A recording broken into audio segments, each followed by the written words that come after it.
bringing us into the self-titled, which you just mentioned another extreme album cover. But the thing I got to say about self-titled, I have it in front of me.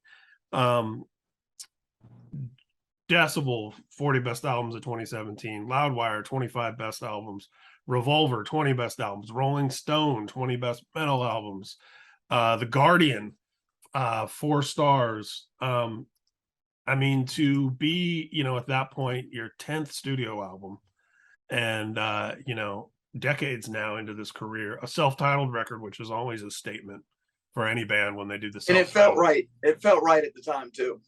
Self-titled it.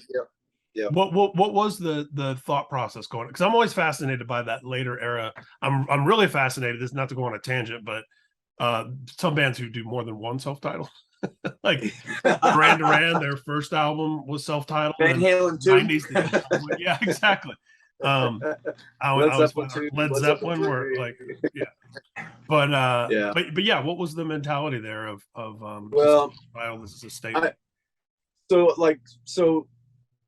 10,000 Ways to Die, that production, because that was just a single release, right? And the music video, which was incredible. But that was when Joe Sencada, he's our front of house live engineer for the past 15 years, and he is the best in the business. Obituary is brutal live, but with Joe, we are unstoppable live. He's also an amazing engineer in the studio. He's up in New York at Full Force Studios. So we allowed the trust that we had in our employees and our business partners to do what they do way better than us. So Ink and Blood, hey, that was fun. We did it on our own. But then when we heard Joe, we handed him 10,000 Ways to Die. And when he brought that production back, we're like, man, we're just children. We're children. We should not be ever engineering and producing an album again on our own. Let's track it and send it to the experts. So going into the self-titled, now all we had to do is focus on writing good songs and performing the instruments well on the record. Then when you hand it off to the professionals, we knew Joe was going to just bring a sick production. And so when you realize, man, these songs, we have some catchy songs, they're killer, some of the best songwriting we've done. And when we knew we were handing him over well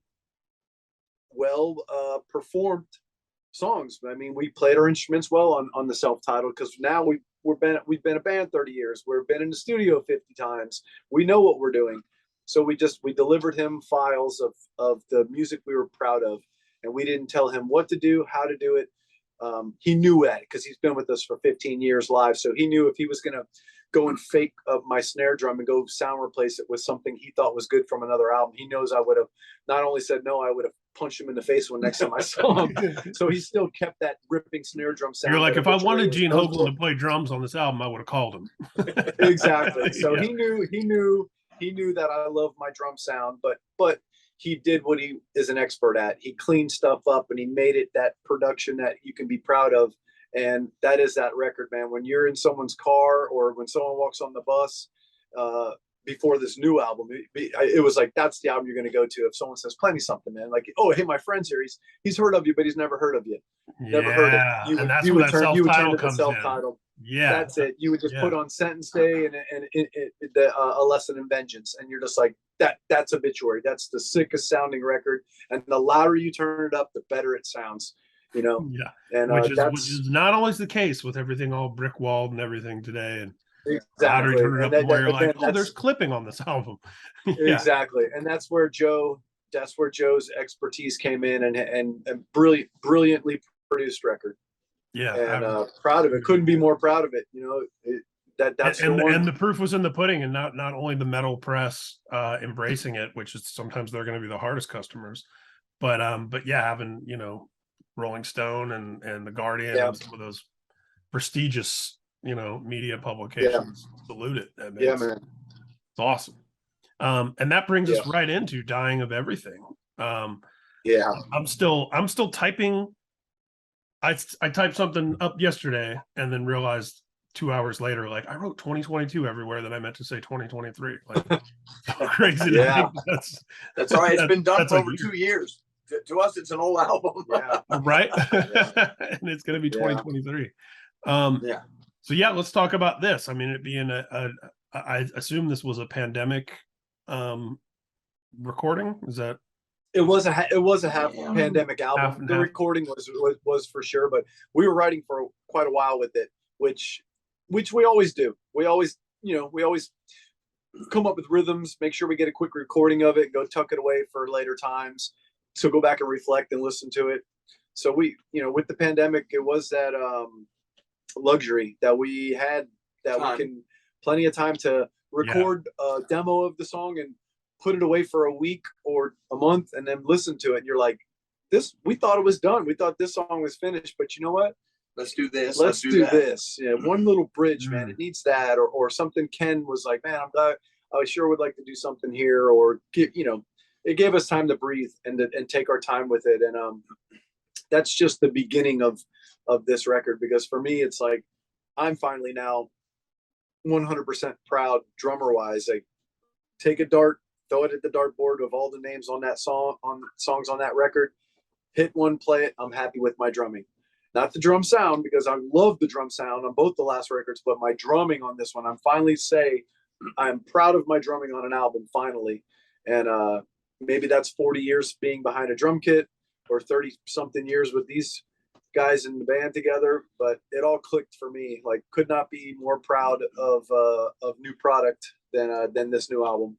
I think it's clearly a point in case where, from the songwriting to the performance to the production to the packaging, God, it feels like everything has come together for us. It really has. It's just such a satisfying record for us. It's so heavy. It's unbelievably heavy. Yeah. And it's got a lot of cool stuff, from the song like War to the new single, which we're playing, and kids are obviously listening to it because they know what we're singing. So but what a cool record for us. We're really, and like I said, we've been sitting on it, so it's been painful. So we're just now talking to people that have heard it other than ourselves. And now we got the first single out, and we got some stuff going to keep coming up all the way to January. Yeah. So. And it turns into, also, we're a team now, like Terry has been in a band for a long time, but that's only the second that's crazy to think about. Second record. Yeah. Kenny was so nervous on the self-titled. He is doing what I did when I was 18 years old, 20 years old, 25-year-old, listening back to his solos on Inked in Blood on self-titled, and he's like, if I had one more fucking take of that, right. I know, it's kind of, and sure enough, you hear him playing the songs off the self-titled now, and he's killing those solos. He's like, man. So it's now we're locked in. We're locked in as a band with those two in the band now, to where, again, the self-titled, Ken had plenty of time on his own to really practice and think of it. And he's the dude to do his homework. He listens to the old stuff, like what Alan West was doing. He listened to Cause of Death and the killer shit that Murphy brought to Obituary early on. And Ken somehow blended them. And Ken's a perfect example of just like really, not trying to sound like other people, but really blending what Obituary, where we came from, and then adding his own flavor to it on solos, Yeah. And then having Ken's writing skills as well. He wrote 2 songs on the self-titled, that one of them got on the flexi disc for Decibel. One of them made it to the album. But this was the first time that we actually really got to really grind together and write 2 songs that we had to bring it to John and say, here's a song. And he's like, it's not bad. It's just too happy. And it's not, it's not Obituary enough, man. Don't take that offense. And Ken never would take offense to anything. He's eager to soak that in, absorb what we're saying. And same with myself. It made us determined to go and make these songs more death metal, more Obituary-like, almost had to dumb it down a little bit, because Ken's very thrash metal and fast and wants a bunch of rhythms and different ideas. And once we that swing it back in there. Yeah, man. Once we put the swing. But just what fun, how fun is that title track? It's different, but it's so Obituary. It's so heavy. Yeah. But there's something just different about it, and it's just fun as hell to listen to. Yeah. And that's where a lot of great stuff comes from too, is that tension of that push and pull of one person's bringing this and the other guy's going back this way. And great stuff comes from, I always think about like the Misfits, where it's like, Misfits without Danzig is all goofy, silly B horror movie stuff, and Danzig without the Misfits sometimes is very self-serious and evil and dark, and it's like, well, the Right. Misfits were so great because it was like Yeah, all of that was mashed together. all smashed Yeah. together. Yeah. It was the one guy going like, no, this is serious, I mean it, and the other guy going like, this is fun and silly, and something about the tension of Seriously, that, you know? seriously fun and serious. Yeah, exactly. This is very dark and aggressively fun.